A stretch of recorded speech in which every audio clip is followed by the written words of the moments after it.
Rightfully stereotyped fascist poster boy Tom Homan tells ICE critics, I said if the hateful rhetoric didn't stop, there will be bloodshed. And I'm saying it right now. There's still going to be more bloodshed unless they shut their mouth and let ICE enforce the laws that they enacted. How can you tell when empires are collapsing? Scholars differ. Boss Trump has told vassal Carney that his deliberate smokescreen victimizing the climate-innocent United States will provoke tariffs. We set the world on fire, he explained, and then you sent your smoke to invade America, when you could have done like us and cut down your forests. Carney promised to increase Canada's oil supply in order to reduce its dependence on primitive fuels like wood. Well-intentioned immigration officials are doing their best to calm tensions with 30-year U.S. residents by destroying evidence and fudging facts in court. But communities insist on, well, being communities. They are therefore being charged with assaulting officers, who in fact are usually injured by glass shards when the officers themselves smash car windows. It has now become common parlance to refer to the agents' smash-mouth tactics, which makes sense since some of them have earned their $50,000 signing bonuses by certifying they have served testosteronically in the military, have achieved PTSD, have abused multiple wives, and have collected testimony from high school chums that they have not changed since adolescence. ICE officer David Bruyette, who murdered Juan Sebastian Guerrero in Biddeford, Maine, had severe mental health issues, but only in childhood, in the Marines, in Afghanistan, in his marriage, and afterwards. He asked me not to bring up the abuse that I had endured during our marriage. Broke down the bathroom door and pointed a gun at me and said that he should blow my brains all over the bathtub. I had tried to report his mental health to his superiors in the military. I also tried to bring it to the judge's attention during our divorce. In the midst of this wholesomeness, the FBI announces it will no longer investigate confrontations between ICE and protesters. It turns out that attacks by protesters against officers were mainly cases of protesters attacking nightsticks with their heads.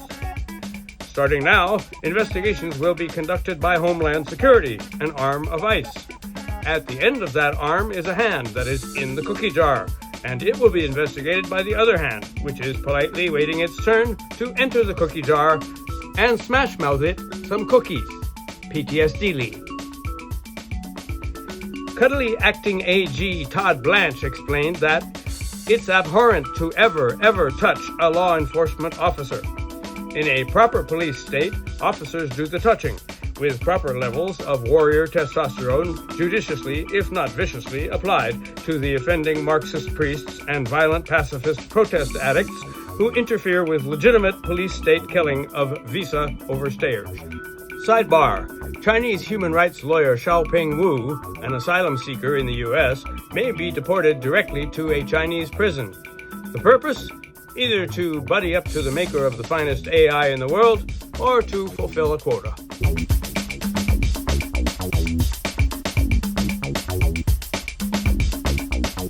In 2025, the Office of Federal Contract Compliance Programs was set to launch 2,000 inquiries into heavy-handed, unspeakable maltreatment of employees.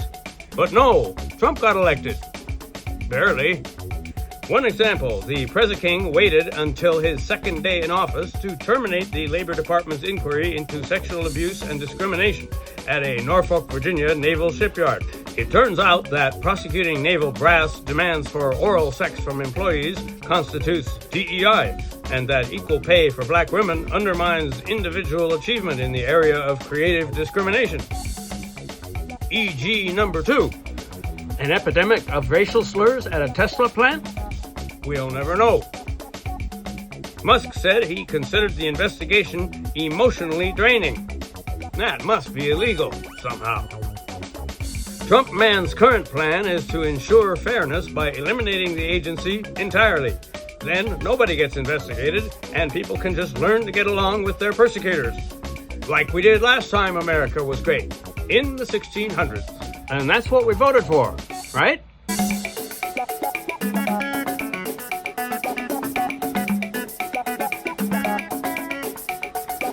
It is now revealed that China stole the 2020 election from Trump. Now, there's plenty to be angry at China about, but tyranny doesn't move Trump's needle. Trying to block tyranny in the U.S., though, that's next-level tyranny. Or globalization. Or commu-capitalism. Or something.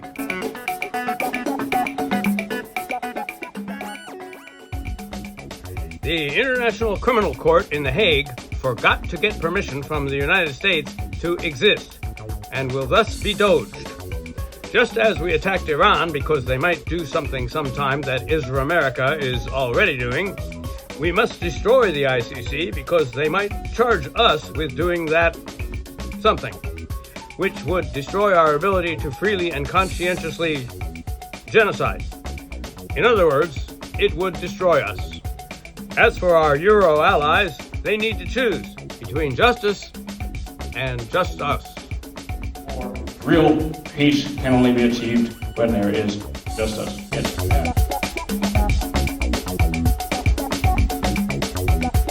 In a great victory for fish farms, they no longer have to monitor for microplastics.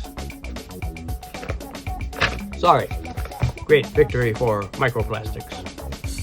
And generally for the Make America Plastic Again movement.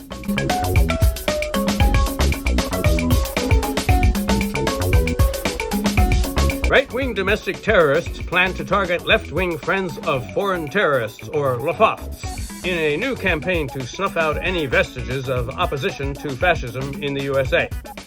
Let it be noted that I said here, USA, USA, USA. The campaign will target Antifa, which doesn't exist, but not FA, as there are many fine FAs there.